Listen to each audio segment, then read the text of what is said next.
Good morning students. आज हम आपका स्विक्स का लेसन नंबर 4 करेंगे। लेसन क्या है? लड़के और लड़कियों के रूप में बड़ा होना। कि जैसा कि हम जिस समाज में रहते हैं हम देखते हैं कि अक्सर लड़के और लड़कियों में क्या है, बहुत ज़्यादा अंतर किया जाता है, उनसे बहुत ज़्यादा भेदभाव किया जाता है। तो जैसे कि आज के समय में जो लड़कियां हैं वो लड़कों से कम नहीं है, वो उनके साथ कंधे से कंधा मिलाकर चल रही है, मगर फिर भी अंतर क्यों है, इस लेसन में ये सब हम रीड करेंगे। सबसे पहले बात करते हैं 1920 के दशक में सामोआ द्वीप में बच्चों का बड़ा होना। सामोआ द्वीप प्रशांत महासागर के दक्षिण में स्थित छोटे छोटे द्वीपों के समूह का एक भाग है। तो सामोअन समाज पर किए गए अनुसंधान की रिपोर्ट के अनुसार कि एक रिपोर्ट की गई, उसमें देखा गया कि 1920 के दशक में बच्चे जो थे वो स्कूल नहीं जाते थे। वो बड़ों से, अपने बुजुर्गों से, बड़ों से बहुत सारी बातें सीखते थे, जैसे छोटे जो बच्चे होते हैं उनकी कैसे देखभाल की जाती है, घर का काम आदि कैसे किया जाता है। तो उस समय में क्या था, जो बच्चे क्या थे वो स्कूल नहीं जाते थे।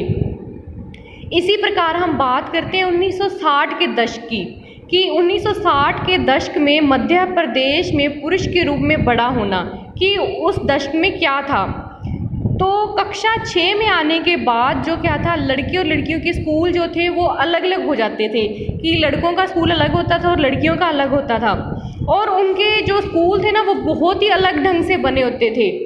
जो जैसे देखो, लड़कियों के स्कूल जो थे उनके बीचों बीच क्या होता था, एक आंगन बना होता था जहाँ से वो बाहरी दुनिया से बिल्कुल अलग रहकर स्कूल की सुरक्षा में खेलती थी। मगर जो लड़कों का स्कूल था वहाँ पर ऐसा कुछ भी नहीं था। उनके लिए क्या था, खेलने का बहुत बड़ा सा खुला मैदान हुआ करता था। और हर शाम स्कूल के बाद जो थे लड़के वो क्या थे, वो जैसे वहीं मैदान में खेलते थे, गलियों में घूमते थे। मगर लड़कियों के स्कूल में क्या होता था, वो वहाँ पे बीचों बीच एक आंगन बनाया होता था, उन्हें वहाँ से बाहर निकलने की अनुमति नहीं दी जाती थी।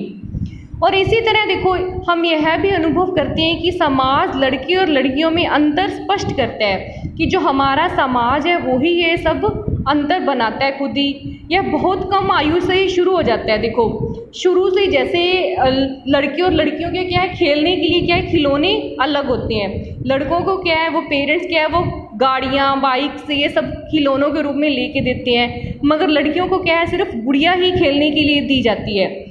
तो ये सब हमारे ही जैसे दिमाग की वो हो जाती है कि जैसे कि लड़कियों का भविष्य अलग होगा, लड़कों का भविष्य अलग होगा, तो हम क्या खुद ही उनमें अंतर करना शुरू कर देते हैं। तो इसी तरह घरेलू काम का मूल्य है कि जो भी स्त्रियां सिर्फ घर की जिम्मेदारी उठाती हैं उनका भी समाज में कोई वैल्यू नहीं है। कुछ भी ऐसे उन्हें ना बहुत ही वो समझा जाता है कि ये कौन सा कोई काम करती हैं, जैसे देखभाल संबंधी, परिवार का ध्यान रखना, विशेषकर बच्चों, बुजुर्गों और बीमारों का ध्यान रखना। इसीलिए ये सब मान लिया जाता है कि स्त्रियों का तो ये क्या है, काम ही है, इसलिए उनके लिए पैसा देने की कोई ज़रूरत नहीं है। समाज जो क्या है, इन कार्यों को क्या है, बिल्कुल भी महत्वता नहीं देता, वो इन सब कार्यों को जरूरी नहीं समझता। घर पर कार्य करने वालों का जीवन कैसा होता है कि जो घर पर जैसे हम काम वाली रख लेते हैं तो वो क्या क्या काम करती है, झाड़ू लगाना, सफाई करना, कपड़े और बर्तन धोना। मगर फिर भी उनके लिए क्या है कि सम्मानजनक व्यवहार नहीं किया जाता, उनसे क्या है, बहुत ज़्यादा भेदभाव किया जाता है।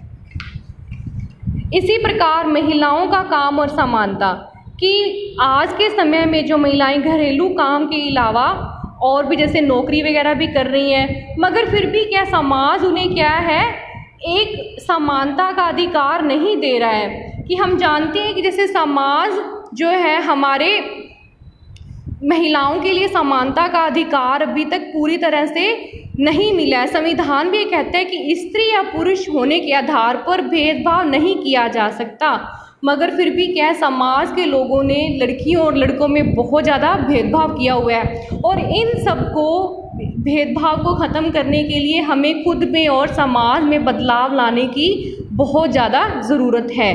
धन्यवाद।